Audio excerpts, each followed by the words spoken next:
Geishas study the ancient arts of flower arrangement, music, dance, tea ceremony, and more to entertain their patrons.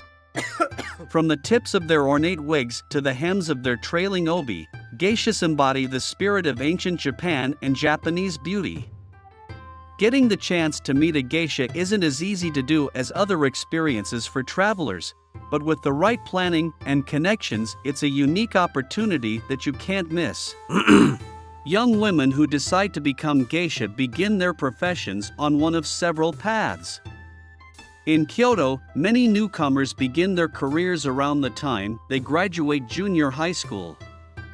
Apprentice geisha, Maiko in Japanese, wear colorful kimono, long obi, and glamorous buns.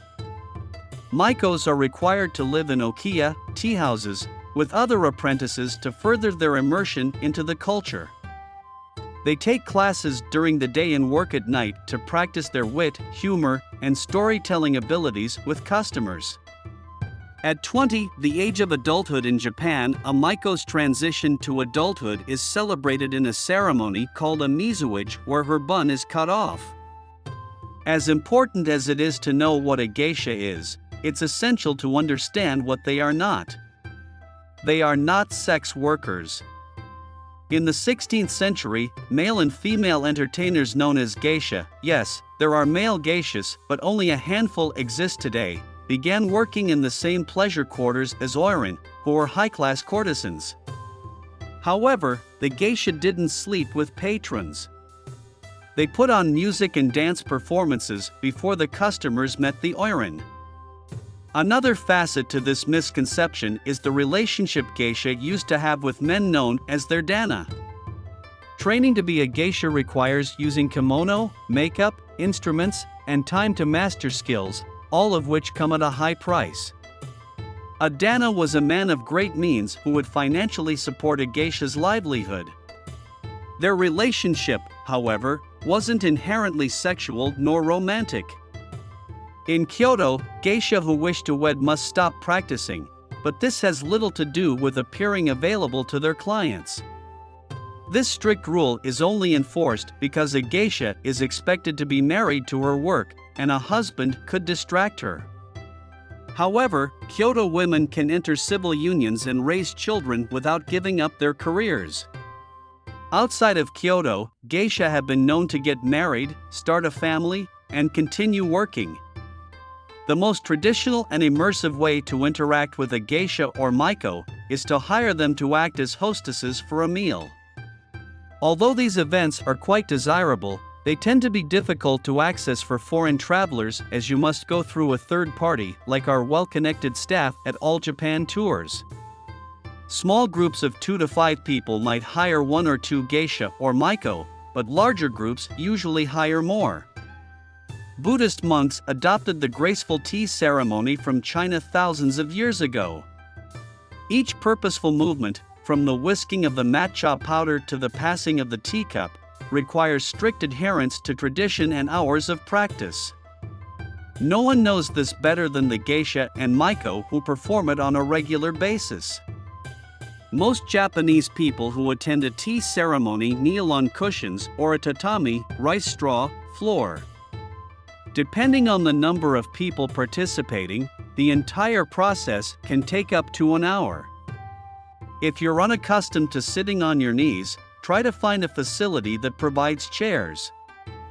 If you're in Kyoto outside of the geisha event season, you can always go to the Gion Corner Performance Art Show to get a small taste of geisha and Japanese culture.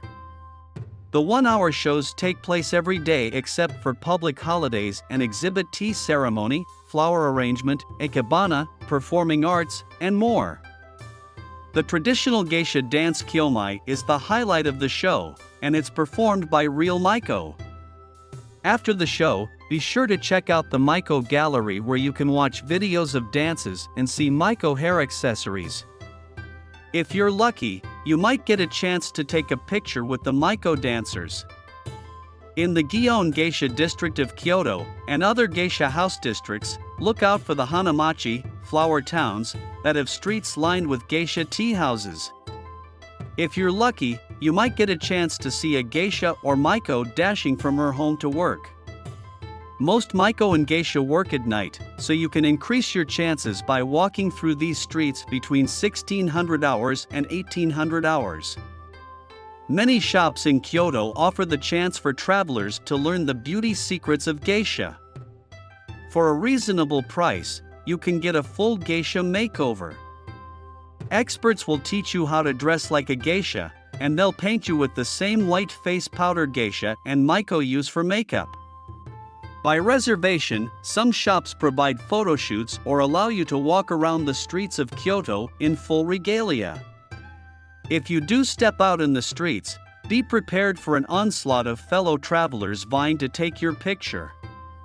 You won't fool any of the locals, but gullible tourists might mistake you for the real thing. If you aren't camera shy, lean into it and have a little fun. Remember, we're talking about a time when makeup wasn't as easy as it is now. That look was achieved without the use of any modern-day makeup or lipstick. So, what would these folks do? Maybe paint? Or what about kitchen ingredients? Perhaps some flowers? Yes, and yes. That's exactly what they did to achieve the geisha appearance. As a result, their makeup contained elements such as safflower, rice powder, and lead, among others. The first step is to apply binsook, which is a type of wax that acts as a barrier between the skin and the cosmetics. Binsook simplified makeup removal by requiring only oil to melt the makeup. Binsook also serves as a primer. Go for a smooth silicone-based primer to blur out pores and give you that flawless smooth base. Then there's Ashiroi, the white face powder. It used to be made of lead, zinc, and seashells. However, it is now largely made of rice powder, talc, and other minerals, which are then blended with water to form a thick paste.